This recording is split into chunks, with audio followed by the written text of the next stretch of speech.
Hola, mi nombre es Hernán David Capataz Arias. Buenas tardes, mi nombre es John Rojas. Hola, mi nombre es Alejandra Ochoa Herrera y hago parte del grupo de El Regreso de la Derecha en América Latina.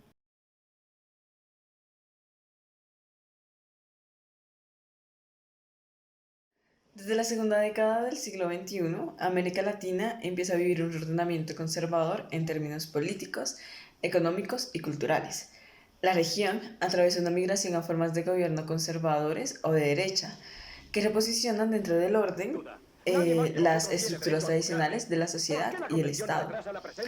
Fragmentan la legitimidad de la representatividad y crean Y tensiones exijo que los democráticas. dos comités se presenten ante el Tribunal de la Opinión Pública. Entonces, cuando hayan hablado las dos partes, vosotros, pueblo de Francia, decidiréis cuál de las partes es culpable, yo o el todopoderoso comité. Previo a este reordenamiento, a partir de la posguerra, se realiza un acuerdo constitucional e institucional que se llamó Consenso Posttotalitario, un orden social y económico basado en mixturas entre el liberalismo y las democracias de las sociedades capitalistas, como lo son los estados de bienestar, que dieron sustancia a la caracterización de lo que se reconoce hoy como modernidad política. Sin embargo, luego de la crisis de los años 70, en medio de una reestructuración del capitalismo y la crisis de la OPEP, el paradigma se desmorona y en los 80 emerge la corriente histórica, política e ideológica neoconservadora, que va desde desregular la industria, la agricultura y la extracción de recursos. En última se está hablando de una privatización, reprimarización, apertura, deuda, fuga de capitales, etc. Este momento de tránsito se da de manera paradójica en América Latina.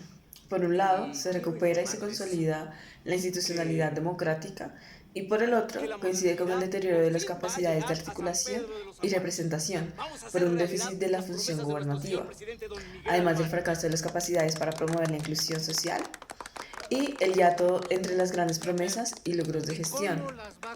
A esto se le suma la impugnación de la política y la metamorfosis de la representación política. las obras de para traer la luz a San Pedro. Cada uno de los procesos regionales que han ido desde 1999 a 2018 dan cuenta de la complejidad del momento no liberal y su paso a la oleada nacional, popular, progresista o populista.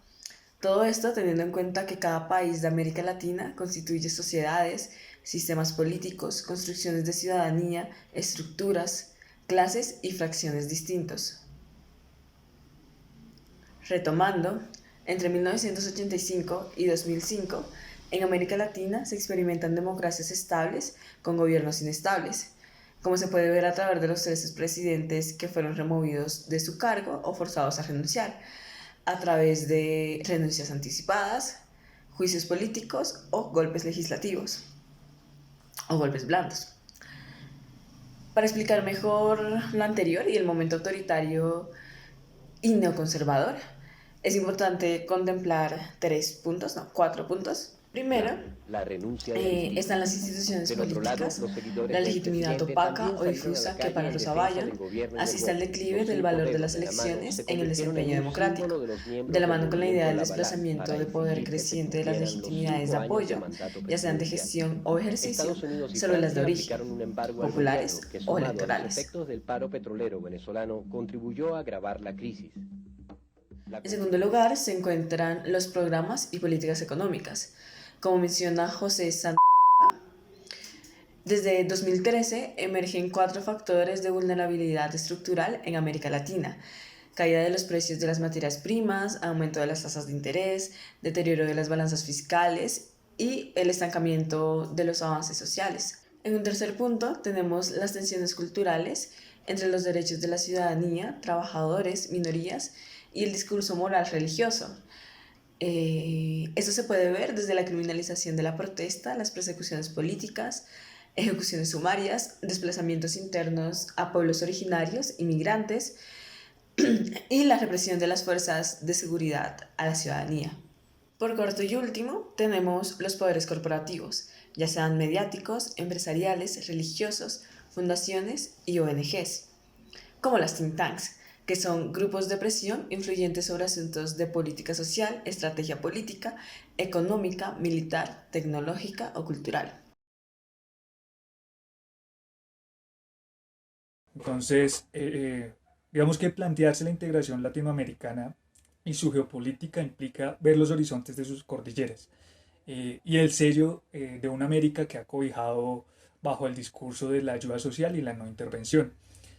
Entonces, ver el ascenso de las nuevas derechas actuales desde la geopolítica implica rescatar toda esa herencia de no intervención americana, o más bien de intervención, donde se ha instaurado una ideología del enemigo interno y que también desde la visión que se planteó con el consenso de Washington dejó a la democracia como un sistema garante de la defensa de ese fantasma imaginario del comunismo, del socialismo y pues más recientemente del castrochavismo.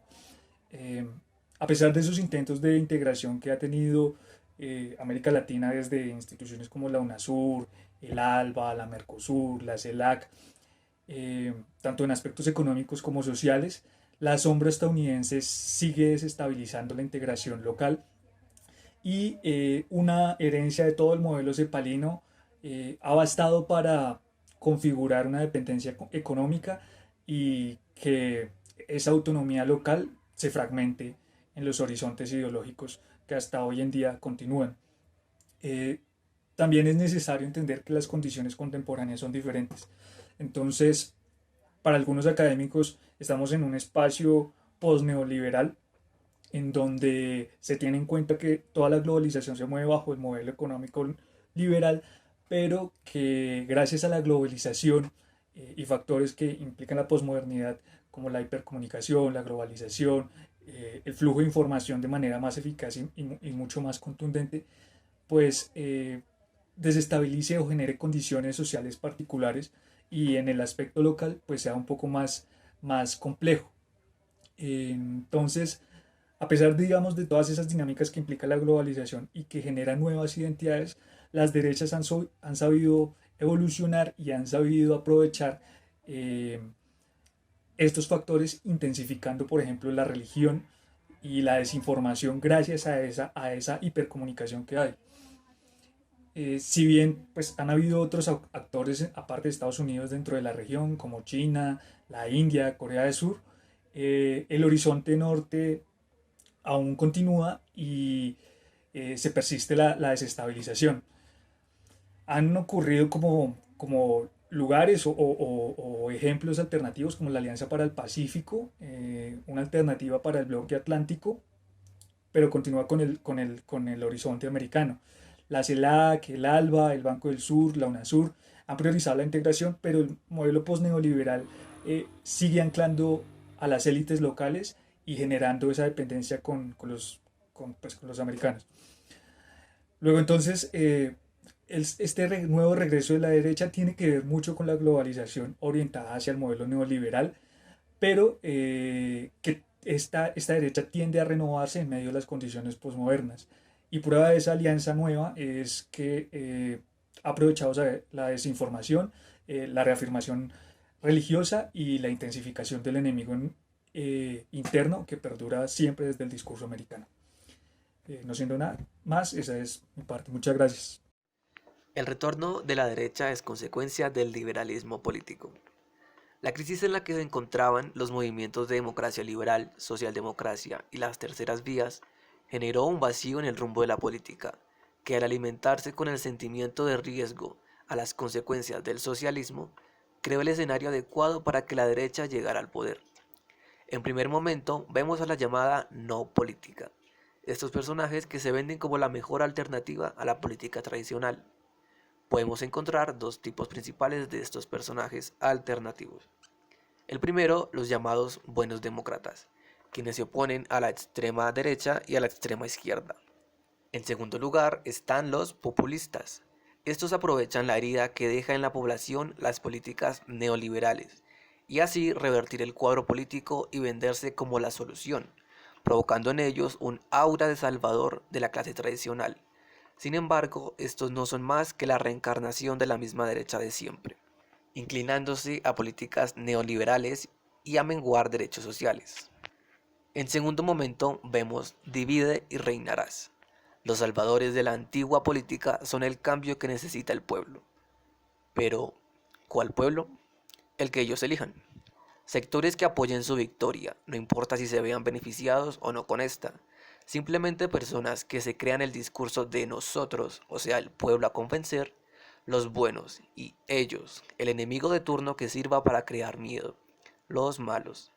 Siempre se tiene que crear un enemigo, económico, político o social, del cual van a rescatar a su gente, de un sector que quiere acabar con la nación.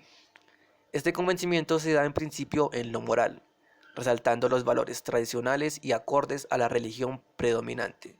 También sirve el emocionalismo por la patria, invitar a volver a tener la nación que algún día se tuvo, de la que se añoran majestuosos recuerdos.